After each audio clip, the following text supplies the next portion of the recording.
ये आपातकाल सदन के अंदर बोलने नहीं देना, बोलेगा तो मार्शल से बाहर करेंगे, बाहर में नारा लगाओगे तो लाठी से पिटवाएंगे।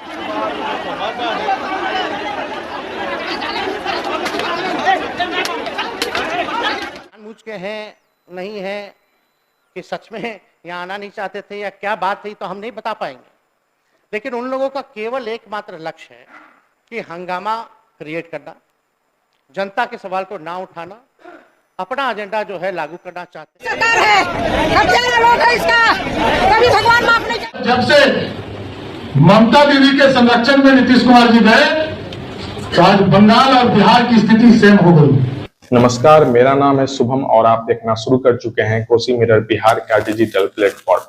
13 जुलाई 2023 इस तारीख ने पूरे देश को दिखाया कि किस तरह से बिहार में सियासी घमासान मचा, पटना की सड़क से लेकर सदन तक किस तरह से हंगामा हुआ।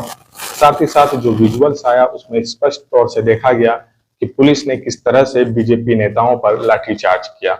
इसी बीच एक खबर ने सबको हैरान कर दिया, जिसमें बीजेपी नेता ने यह दावा किया कि उनके नेता की मृत्यु हो गई है, वो भी पुलिस के लाठीचार्ज करने की वजह से। उसके बाद ये खबर तूल पकड़ता चला गया, लगातार जो है पक्ष और विपक्ष के नेता आपस में भिड़ गए। वहीं सोशल मीडिया पर आरजेडी के नेता मुकेश रोशन ने एक ट्वीट किया, जिसमें तेजस्वी यादव के फोटो के साथ उन्होंने लिखा था, मत भूलिए ये तेजस्वी यादव हैं। साथ ही साथ एक तारीख का उन्होंने जिक्र किया, तारीख था 23 मार्च 2021। जी हाँ, 23 मार्च 2021 का वही दिन था जब नेता प्रतिपक्ष तेजस्वी यादव थे और सत्ता में बीजेपी थी। उस दौरान भी आरजेडी नेता पटना की सड़क पर उतरे थे, सरकार के खिलाफ नारेबाजी कर रहे थे। तब पुलिस प्रशासन ने इसी तरह से लाठीचार्ज किया था और आरजेडी नेताओं के ऊपर लाठीचार्ज हुआ था।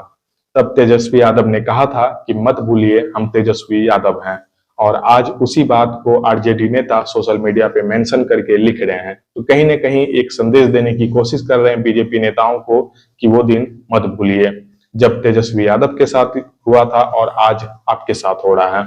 जिसके बाद ये घमासान और बढ़ता चला गया।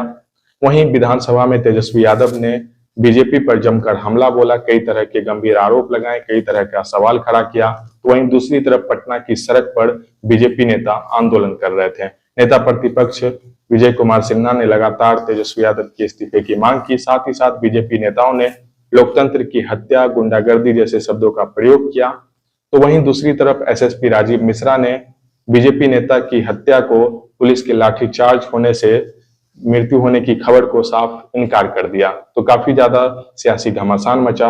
उसके बाद जब तेजस्वी यादव से सवाल पूछा गया तो तेजस्वी यादव ने क्या कहा, आप खुद सुनिए। बीजेपी के नेताओं को गिरवाया गया है, आरजेडी के नेताओं द्वारा प्रशासन को बदला लिया है 21 वाला।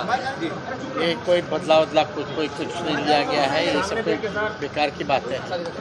असल बात है, मुद्दे की बात है। बात स्पष्ट हो गई है कि मुख्यमंत्री जी ने जब कह दिया, हम लोगों ने भी कहा है कि जब सदन खत्म हो जाएगा तो उसके बाद जितने भी शिक्षक नेता हैं सब लोगों को बुला करके बात होगी, तो वो तो बात स्पष्ट हो गई है। लेकिन कौन लोग ये बात कह रहे हैं, ये बात समझने की ज़रूरत है। ये लोग रोज़गार मांग रहे हैं 10 लाख की, तो बताएं ना भाई, कौन सा ऐसा राज्य है देश में जहाँ 3 लाख से भी ज़्यादा विज्ञापन जो है सरकारी नौकरी के लिए निकाली गई है? इसका कोई जवाब दे दे। और हम तो कह रहे हैं कि हम अपने शासनकाल में रहते रहते 10 लाख तो पूरा कर ही लेंगे, लेकिन ये 2 करोड़ का हिसाब दे ना भाई, महंगाई का हिसाब दे। तो सारे शिक्षक संगठनों से हमारी भी बात हुई है और यहाँ तो आज तो कोई शामिल भी नहीं था उसमें। ये तो बेकार का हुड़दंग कर रहे हैं। 18 साल तक कौन था भाई यहाँ सरकार में? अरे हम तो, अरे मेरा जवाब दीजिए ना, ये कौन था? ये महागठबंधन की सरकार बनी है तब न राज्य के तब बहाली निकाली गई, तब जो है राजकीय जो दर्जा जो है वो दिया जा रहा है। और कोई छोटी मोटी जो शिकायत होगी, संवाद कर रहे हैं हम, संवाद में जो उनकी शिकायत होगी सुनेंगे। ये आपातकाल सदन के अंदर बोलने नहीं देना, बोलेगा तो मार्शल से बाहर करेंगे, बाहर में नारा लगाओगे तो लाठी से पिटवाएंगे। ये जंगल राज को गुंडा राज में तब्दील करने वाला एक चार्जशीटेड भ्रष्टाचारी को बचाने के लिए ये हमारे कार्यकर्ताओं का हत्या कर दिया है। कई लोग घायल है, गंभीर है। मैं यहीं पर बैठूंगा।